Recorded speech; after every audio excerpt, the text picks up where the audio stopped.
playing the fire mage, but I am definitely a druid. So I finally got the full look of the Mythic tier set, and I'm absolutely loving it. I also got the nice lightning stuff, looks for hitting 2.5k. So now it's looking good. I like it. Yeah, so that's pretty cool. Like now I don't feel super motivated to push hard right now with the druid, in the sense of like, oh, I need to upgrade my item level to 421 or whatever. I mean, yeah, maybe I'll do some of it. I'm sure there will be moments where I really want to push and I'm feeling good about it. Now I'm just like chilling. So yeah, playing Shadow Moon Burial Grounds today. Definitely one of my favorite dungeons of the Mythic Plus pool. I usually play this one, well, I always play this one with Starweaver, because it's just better on I feel like it's better in dungeons where there aren't that many big AoE pools and you still have to move around, and it definitely seems to perform good in this one, especially on the boss fights. There's quite a lot of moving around, and when you get the procs you can still do damage and build up your Star Lord and all of that, which is something which is quite important. Also, you will see me here, like this is the first dungeon that I played with these new affixes, so I wasn't really feeling, I was a bit nervous, to be honest, about the explosives, but later on I think at the end of this dungeon I started taking care of it, or in the middle, a little bit more, because the shaman was struggling with the cooldowns. And then in other dungeons later, I was basically taking care of it. Started reusing the mouse over macro for at least the Moonfire, specifically for the explosive. So then I don't have to switch target, and I can just mouse over the explosive and pop it. And with the Twin Moons, you know, you still get the Moonfire on another target as well. So it's pretty easy. If you have a Moonkin, it's pretty easy to take care of those. You know, the other people don't really need to care that much about it. I mean, if you as a Moonkin, you keep Stellar Flare, Moonfire and Sunfire on all targets, and you consistently push Starfall as your spender, you're not really losing almost any DPS. I mean, you're losing a little bit, yeah, but not you're losing one global cooldown. Well, in this case, no. Here I'm not using the mouse over macro though, so I am struggling a bit. After this dungeon, I did realize that the mouse over macro is actually pretty good. Like here, I could have just mouse over and not have to waste time switching targets. I was a bit surprised that the tank went right here and decided to pull with this shadow thing, the big elemental. But you know, it worked out. Yeah, tab target, it works, but no, mouse over for those for sure. Waste as little time as possible. So yeah, I mean, I want to continue posting videos like more chill like this, because I really like it, and I'm learning how to do the editing and stuff. It takes longer than I thought, and I could probably spend a little bit more time on it than I am and perfect it and stuff, but I mean, it can take hours. Right, if you want to get it really good. Like, I'm not spending that amount of time. So you know, this is what I get.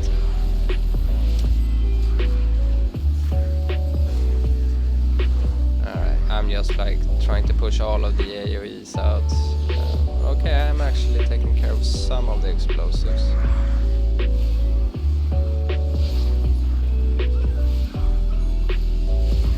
Yeah, I really like this dungeon, I have to say.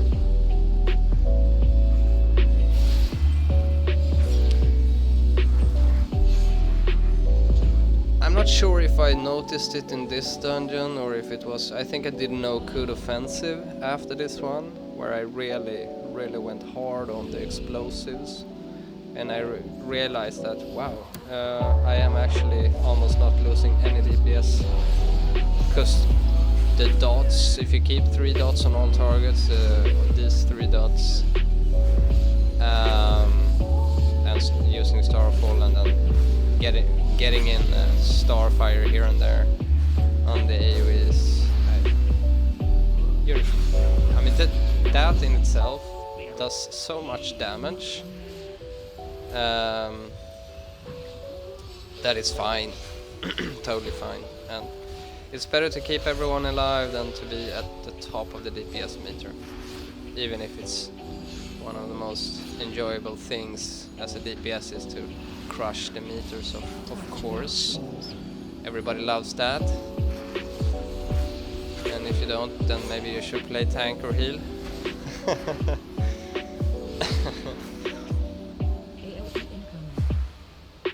Yeah, no, I really like this dungeon.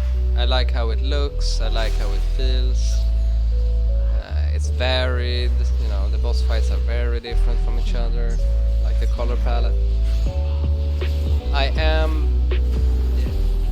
aware, like the graphics on my recordings are not as good. That's simply because I am taking my graphics down quite a lot when I go into dungeons, especially in raids.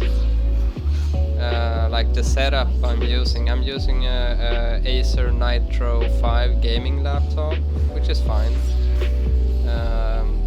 You know, still need to take it down for 25-man raids, because it struggles. But and here's the most shocking thing: I am actually playing on Wi-Fi, and the router isn't even in my apartment. So I'm renting from a English school association here in Spain, and the modem and everything they put inside of the school. The apartment is just above it, so I'm reaching the Wi-Fi through the floor. I mean, it's good enough to be playing, but it's... I think sometimes I'm on a target, and then I switch target. It catches that, and I start pushing a stellar flare, but then for some reason the stellar flare ends up on the target that I switched from. Stuff like that. I'm pretty sure that's latency issues, due to the fact that I can't plug in a cable into my computer because the modem isn't even in the apartment. It's a weird thing, but you know, you do what you can with what you got, and if you do that, respect. Try to improve and do the best with what you have. It's not important to be the best, as long as you keep trying to improve, and yeah, just do what you can with what you have. You know, try at least, you know, do your best. I think sometimes people get too caught up in... I mean, there's a lot of arrogance and assholes everywhere, in every aspect of life, and WoW is definitely no different. So, you know, attitude is so important. If you want to do well, attitude is key, and if you want to do well and enjoy it, it is even more important. Like, I'm not saying you have to be like the super nicest guy and be a pushover. No, you should know that you have teeth and claws, and sometimes you need to bite back. But you know, it should never be to protect your ego. Like let the numbers and the play and your deaths and avoided damage and all that, let that do the talking. Just be a nice person, you know? Don't break keys.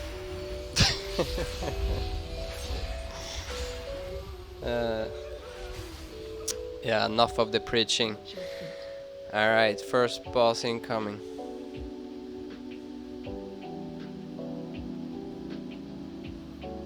I'd like to someday... I'd like to learn how I can actually record my voice as I'm playing. Like, I tried with my headset and... yeah, that didn't really work out.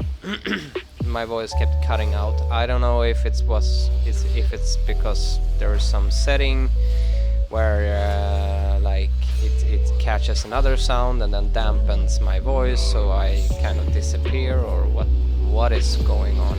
Not sure, but you know, I can be in the middle of the sentence and then it just goes silent. And it's not because I stopped talking, it's just because for some reason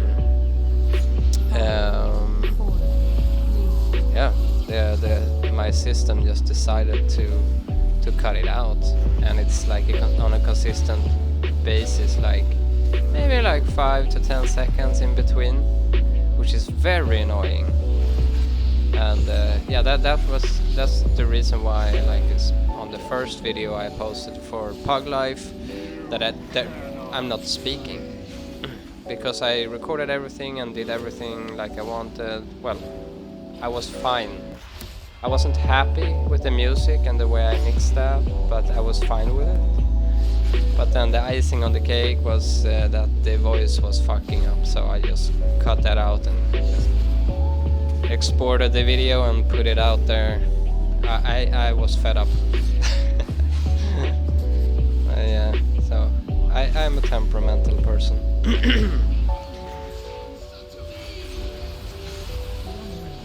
But most of the time I can manage.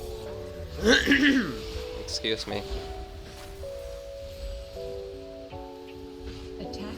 So yeah, playing with Starweaver, I think one of the key things, I definitely like when I'm playing Rattle the Stars, I don't necessarily, I mean, I do keep track of the Star Lord,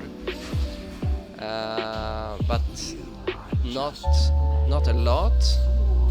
Only if I'm like cool with the Rattle buff, and there's no issue there, and you know, the dots are up, and I'm just like doing a filler, then yeah, I'll glance on the Star Lord, but that's about it.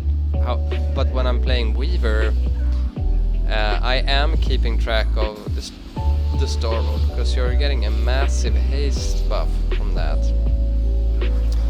and yes, so Star Lord becomes way more important. Now it's also easier to keep your Star Lord up with Star Weaver,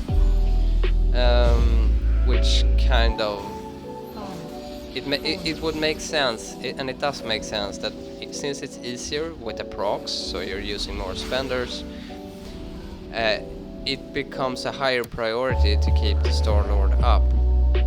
I mean, you wanna basically try to keep it up at 3 all the time.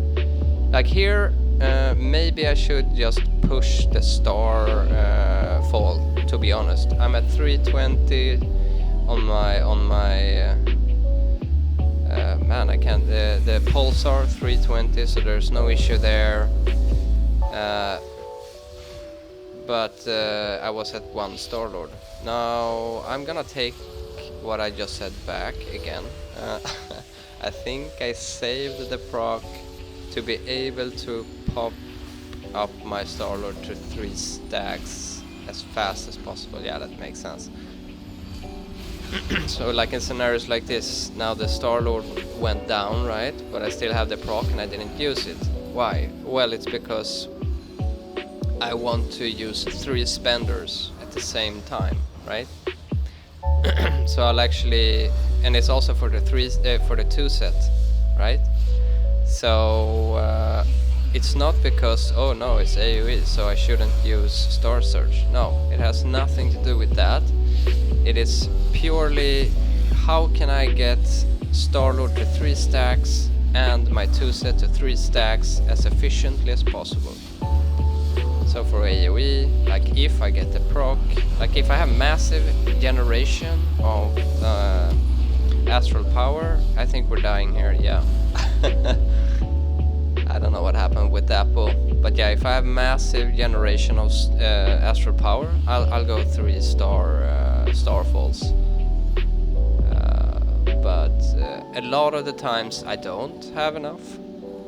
So you know, and you have a 40% chance to proc a Star Surge when you use Star Fall, and a 20% chance to proc a Starfall when you're using the Star Surge. So when you are in AoE, it's actually easier and you get the proc from the Star Weaver more often. So basically, if I know I'm gonna overcap my astral power, and the Orbiter Breaker comes in and gives me massive amounts of astral power, then 3 Starfalls. Otherwise, most of the time, Starfall, use the proc of the Star Surge, and then Starfall again. That way you get up your 2-set to 3, and most of the time, if you're at 0 on Starlord like I am here, you will get that up to 3 as well, meaning you get the full haste buff, and you can just go nuts with your Starfire, right? That's basically the thing with Star Weaver. So yeah, it's gonna be interesting. Like, I think that playstyle is gonna die with the next season. At least when people start getting the 4-set from the new tier, you know, the tier 34 piece. When you use 2, so you have the 2-set, because, you know, I watched Nagura, excellent Moonkin player, explain some stats about that stuff, and there was some, I don't know if the data is like fully legit yet, but there was some dude who made some calculations, and I also tried it on the PTR, like the 2-set from this tier and the 2-set from the next tier. If you have 2 pieces of each, that is actually a massive improvement, because you get the ooh, am I gonna die here? That was a weird pull. I'm pretty sure we wipe here. Oh man, I just remember when I saw the bear just flying through the air, and we did what we could. But yeah, I did some testing, and you know, with the 2-set from this tier, boosting the damage, and you're basically playing with Smolder. So your Smolder is gonna get bigger with the 2-piece from the tier 29, this season's tier, season 1. And then season 2 tier 2-piece that increases the damage of your Moonfire and Starfire. Moonfire and Sunfire. Yeah, I hear the Sham is feeling bad about not being able to take the explosives. I understand that was a crazy fucking scenario. So I'm like, okay, I'll try to keep an eye out. I'm so nice. Not all the time. Sometimes I'm an asshole. But most of the time I'm not.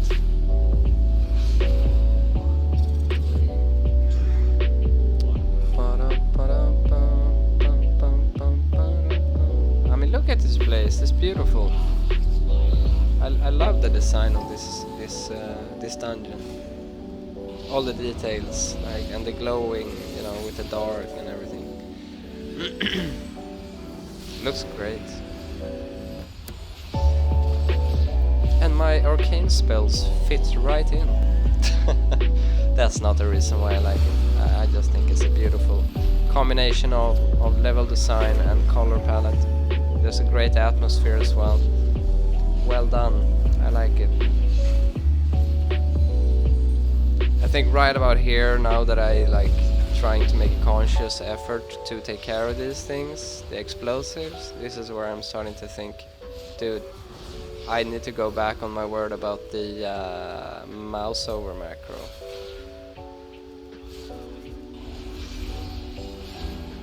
I'm also thinking about for this solar beam, because right now I'm just using the regular spell. I'm thinking about making a macro for that to stop cast. I think that would be just an easy quality of life improvement. Get inside a bubble.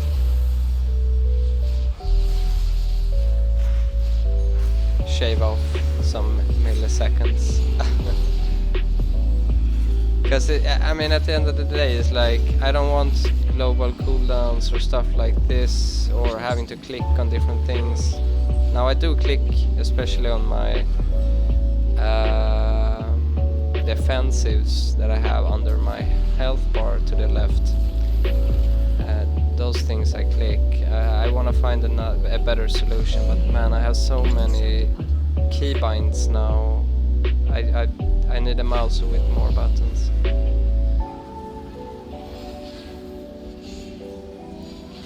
But yeah, you know, I don't want to.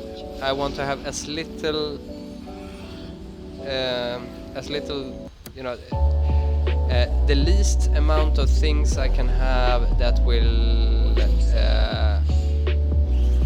delay my reaction or my action. Like basically, if I react to something, I want to be able to do something about it. Sorry, I was really struggling with that sentence. If I see something and I react to it, I want to be able to act on that reaction as fast as possible. I don't want to have to look for some certain thing, or you know, like or basically I want to be able to do something immediately and get it over with and then continue. That helps survivability, and it definitely helps DPS as well. So that helps the team, basically, the group. And yeah, it is a group game.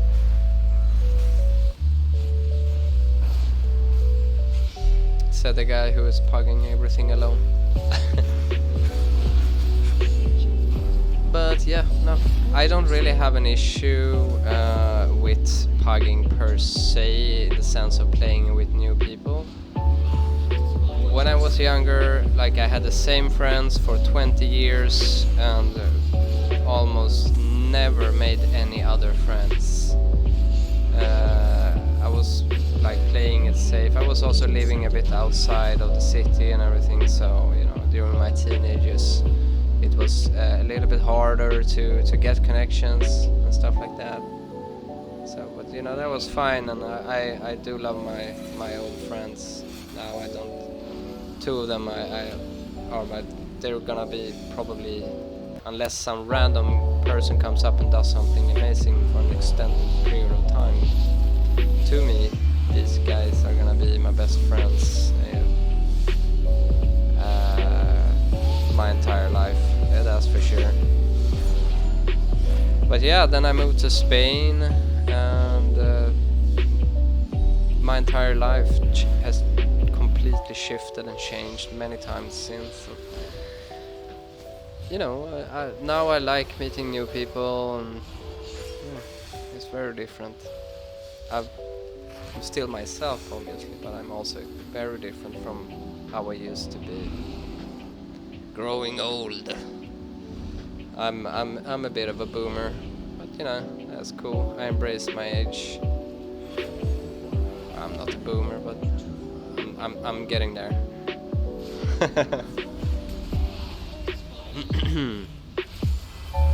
Oh yeah, this pool is nasty. here again, Boomkins, help your teammates. All you have to do is use Moonfire on the explosives. It's one global cooldown. Most other players, melee, have to run around, blah blah blah. I mean, Moonfire, blam, done. And you can do that as much as you want for infinity. It's so easy.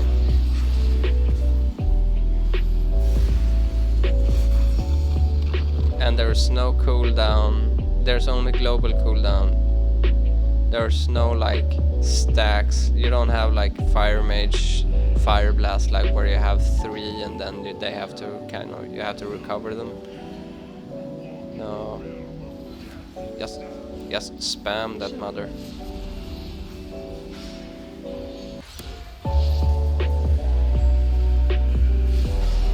I'm doing okay here.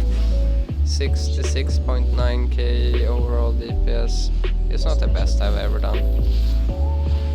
I am still playing with the amulet. I'm still seeing with the buffs and everything, I'm still seeing people say that like this ring is really bad for Shadow Priests and for Boomkins. People continue to say that. And you know, I wouldn't necessarily say it's as bad as people make it out to sound, you know, make it out to be. But now, like, quite a lot of high-profile WoW players are still saying the same thing. So maybe I will change back to the crafted ring to try, or my other 418 ring. Special coming. Because obviously I saved them. I have no idea what's gonna happen. Like, I'm not 100% sure what's gonna happen with the playstyle and how it's gonna turn out for Moonkin in Season 2. Because I mean, yeah, we get a new tier and there's, you know, we lose the two piece. We lose I mean, we're getting nerfed on the 4 piece. So that's gonna affect the gameplay a lot, but also we're getting a rework, you know, not nearly as massive as a Retri or Shadow, but big enough. You know, a lot of things are changing. Like, we're going to Solar Eclipse finally in single target. Like we're supposed to. That's one thing. Yeah. Overall, I'm looking forward to it. I am. Smolder's looking pretty saucy. I have to say, like, I've been trying on the PTR, and if you get the Smolder on a crit, and the crit is, again, like the Smolder, I think is heavier, well, at least from the testing I've done. A buffed, fully buffed crit Smolder when you have the 2-piece from this tier and the 2-piece from the next tier. I mean, it's pretty insane. You know, it's not ignite level like for Fire Mage, but it's big. I mean, I've had ticks of like 20 to 30k, but then you have to have a fully buffed thingy, right? So maybe I'll do a video of it if the PTR comes up again, which it probably will. I mean, I guess they're working on all of the feedback that they got, and then they will push it up so we can try it once more. Most Moonkin players I've seen talk about it though seem pretty happy with the changes, so I don't expect a lot to be changing for the Moonkin from the way it is right now. And I think they also want to see more how it works before they do any more changes. They did say they're gonna keep an eye out though, so that's pretty cool. Getting some attention.